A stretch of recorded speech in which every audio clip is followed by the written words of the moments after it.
Okay, so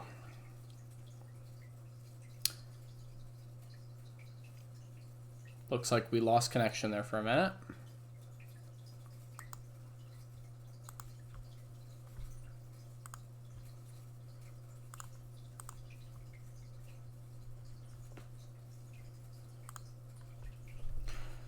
Send out a remind here.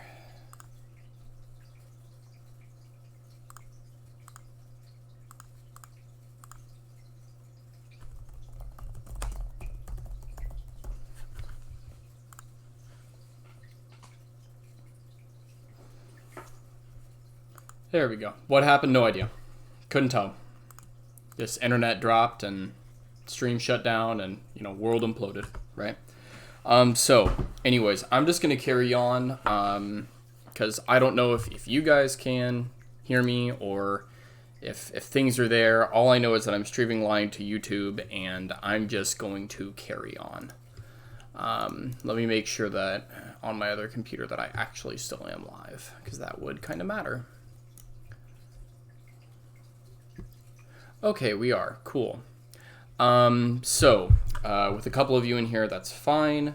We'll let other people kind of trail their way back in after issues happening. So now that you've got your hashtags done, why is it doing this? I don't know. The world's falling apart, Gabby. That's what I can tell you. Once you've got your hashtags done, we are going to go on with the rest of our lesson. I'm going to go ahead just because this video will save itself for later. And eventually if I have to mesh the two videos together, I will do that. But let's go on. So I'm going to be on slide number 9 or number 8. You'll want to grab the note outline and then, you'll want to keep going. I'm going to go ahead and, listen to the broadcast on my other computer just to make sure that it is still there, so that you can hear it.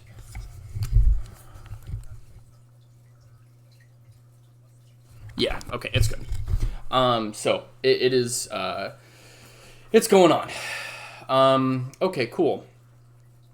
So, why is it doing this? I couldn't tell you. I think it's just it's a product of a lot of people trying to use the internet at the same time. So, here is our lesson for Boisterous Britain, and Insurgent India. So we are going to be looking at today why, not only we just took a look at why did Britain colonize India. You should have seen a lot of different things there.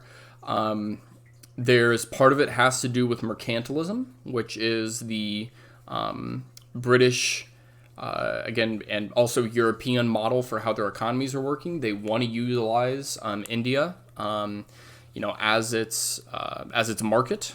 It wants to treat them like a colony, right? Part of it has to do with their ideology. They call it the white man's burden. And then there's some other reasons too, which some of these themes we'll touch on here in our cost-benefit mini lesson. So our lessons are relationships always beneficial for both parties, and then how big of an impact can one person make? That's more of a question for later. Okay, so let's just do a very, very, very brief overview of how the British get involved in India. Okay. So prior to the British, what's India like? It's mostly ruled by local princes. You'll remember the last people that we talked about in India were the Mughals. Okay, and the Mughals are around for a good long time. But as they're kind of starting to decline, that is when really the British are going to come in. And so let's kind of explain how that happens. So you'll remember that we just did our whole lesson on the Industrial Revolution in Britain, right? It's going through that. Britain needs raw materials. And so with that, okay, there's a company that eventually starts to establish trading posts in India, and their name is the British East India Company.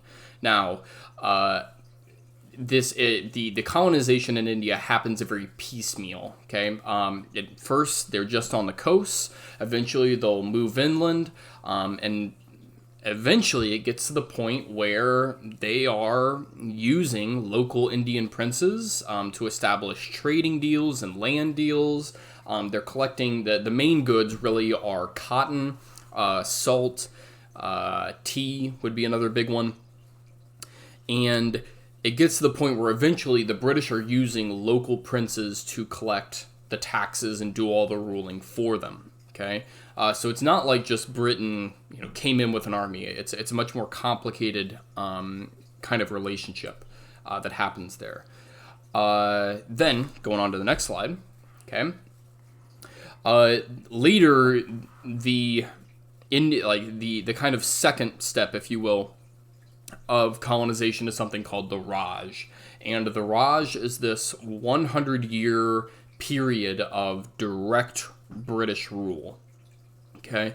And when I mean direct control, like, they're not indirectly ruling through these princes anymore. They are sending armies to enforce law.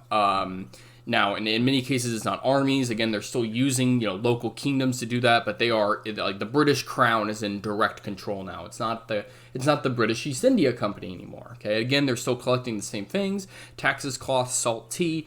But the thing that you want to understand out of this is that India is so valuable to the British. It literally, its nickname is the crown jewel of the British Empire. It makes Britain so much money. Okay, so I'll wait for people to post in the chat that they are good to go forward, and as soon as you got that, we will carry on, just because I want to make sure that you guys can hear me and we're still all on the same page. So, and also that my stream hasn't randomly dropped.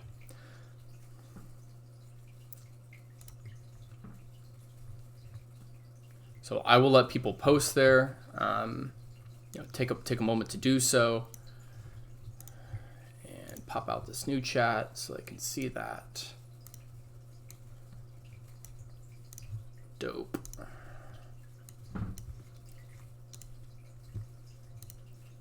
Let you guys comment there. Get to the point where we're all kind of caught up. Make sure we're on the same page. If you have any questions, now would also be an excellent time to post them. Okay.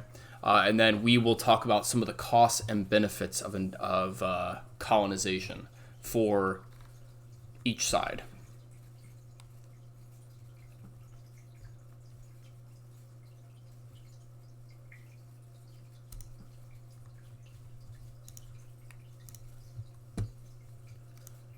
Okay, so I'm seeing that people can hear me, that they're good. I'm not seeing any questions right now, so I'm just going to carry on. Okay, so let's talk about some costs and benefits. Okay, what are the costs for Britain? You're going to notice this list is very short. It's really just what the British are willing to commit.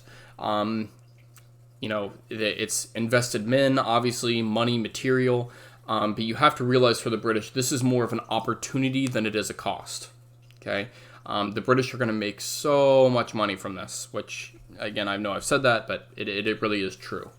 The benefits, again, are just... it's overwhelming, okay, as opposed to what it's going to cost them.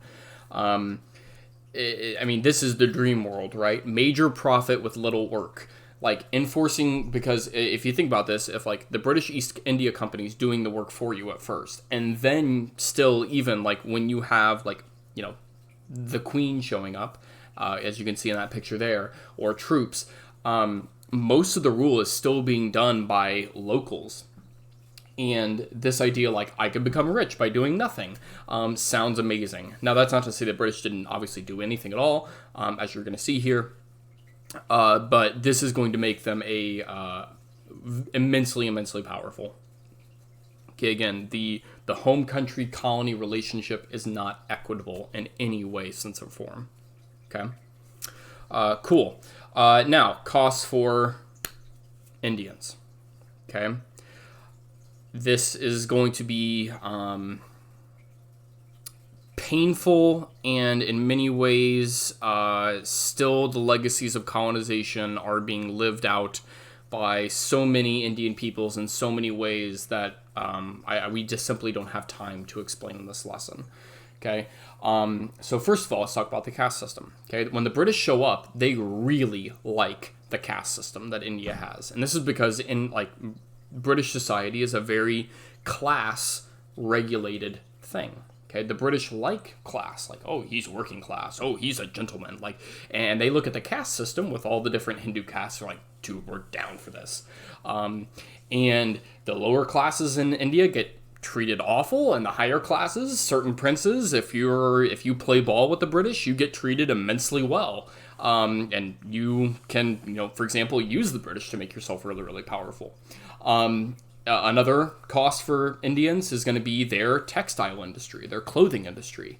When Britain shows up, okay, it's like Walmart coming into your town, like compared to like mom and pop stores.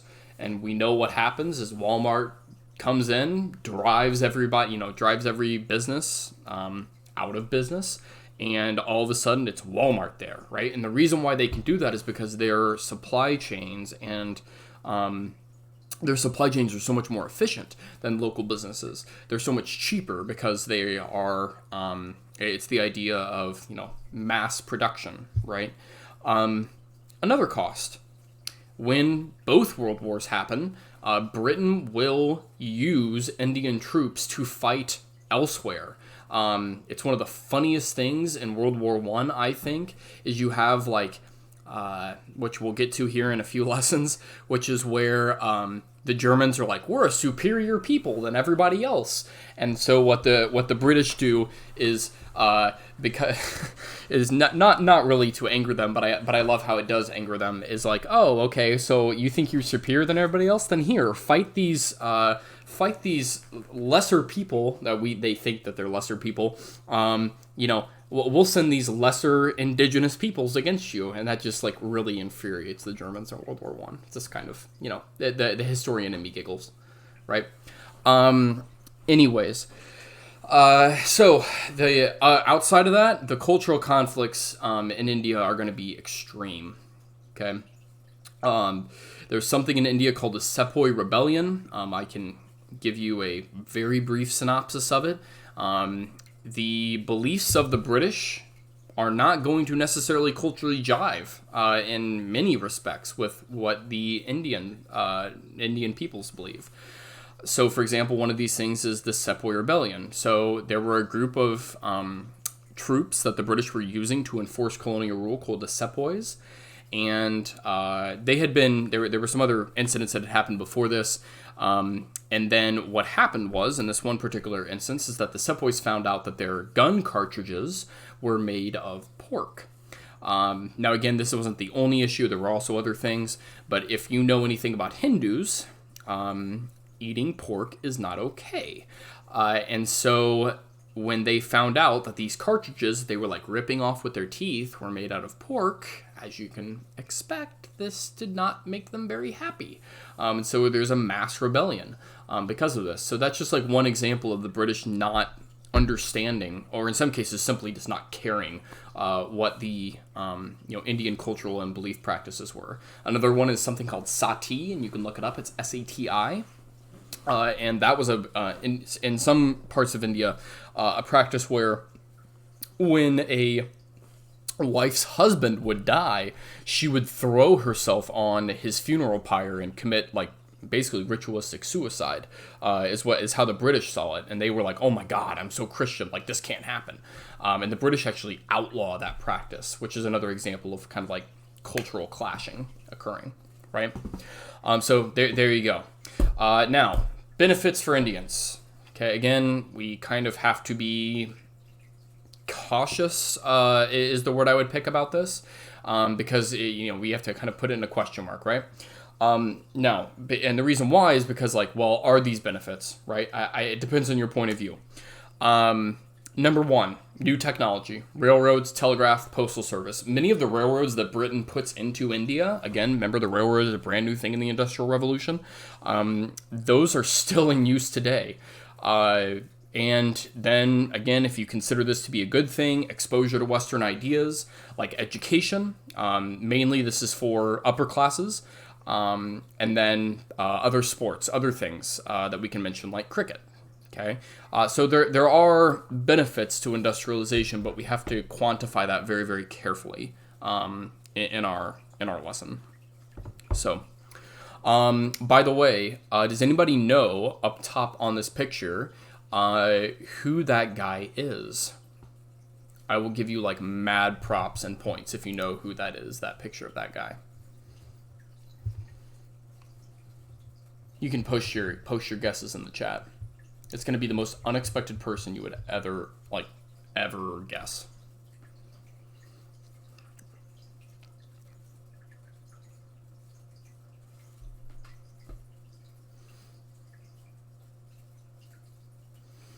And that is cricket down there, by the way, if you've never seen cricket played.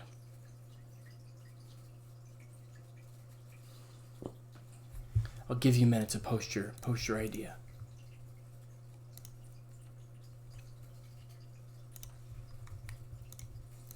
Okay, so this should be the last slide of our mini lesson, but I will give you a minute to guess there. Okay, and then we're almost done with our lesson.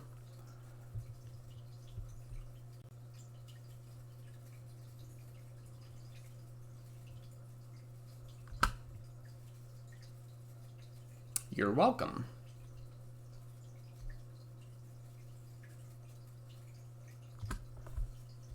It is Gandhi. Yeah, that actually is Gandhi. Nice. Yeah, so Gandhi was, you're like, wait, that's Gandhi? Yeah, that's Gandhi. Yep. It is. Gandhi was Western educated. He went to Oxford. Now, this is before he goes to South Africa and eventually India and is like, if I want to not be British, I should stop dressing like them. And we should start dressing in Indian homespun cloth as a measure of protest. So that is Gandhi. Okay, he's a good example of, in one way, how the British trying to expose Indians to Western education actually backfires on them. So there you go.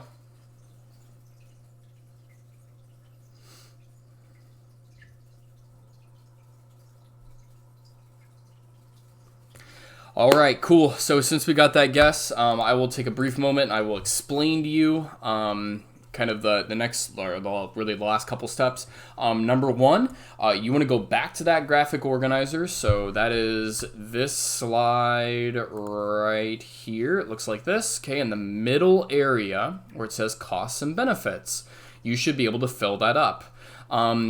So that's these bullets, again, right here in the center. Over here on the far right, the summary is the last thing we're going to do. And I'm just going to go ahead and explain that now because I have another lesson that I have to teach here in about 15 minutes.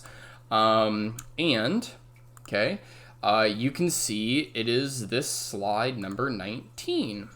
Okay, this is real simple what you're doing. So India eventually is going to become independent thanks to Gandhi.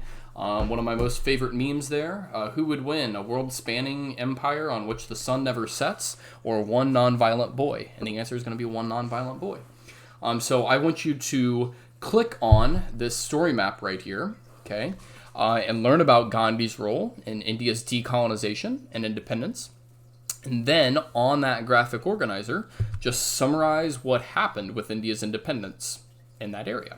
Okay, so you can type it out, you can drop in a picture, it's completely up to you. Just don't forget to turn in that graphic organizer that's on Google Slides into our lesson today on Canvas, okay? I'm going to hang around here for about 1 more minute in case you guys have questions, and then I'm going to probably take like a 4-minute pause before I have to teach my next lesson. So I'll sit here for a second, let you guys post any questions you have, and then we will go on.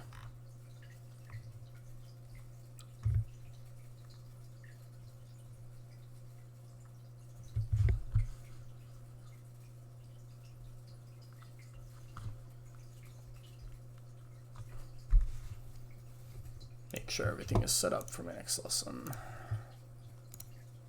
while you guys are typing in questions or saying bye or whatever.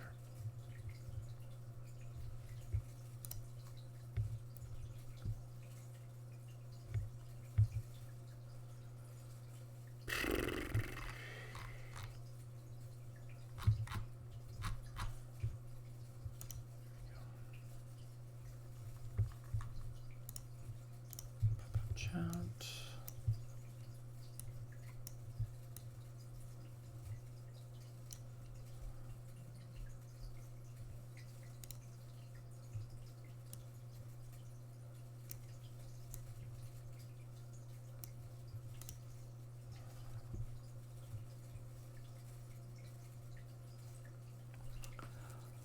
Oh, good question. Thank you so much, Gabby, for asking that. Are the costs and benefits for Britain or India? I want you to do them for India. Thank you so much for asking.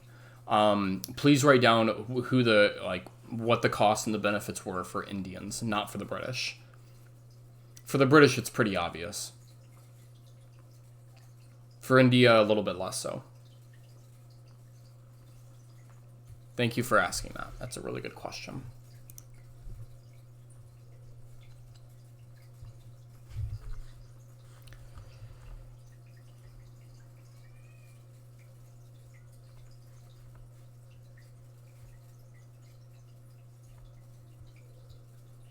All right, so unless there's any other questions, I'm going to peace out, guys. I hope you have a good rest of your day. And I hope you're staying safe, washing your hands. Okay? This video will be saved to YouTube, so hey, YouTube, in case you're watching this later. I can't wait till I see you guys in person again, and I'll see you another time. Peace out. Stay healthy. That's all I got on my end. So, miss you guys.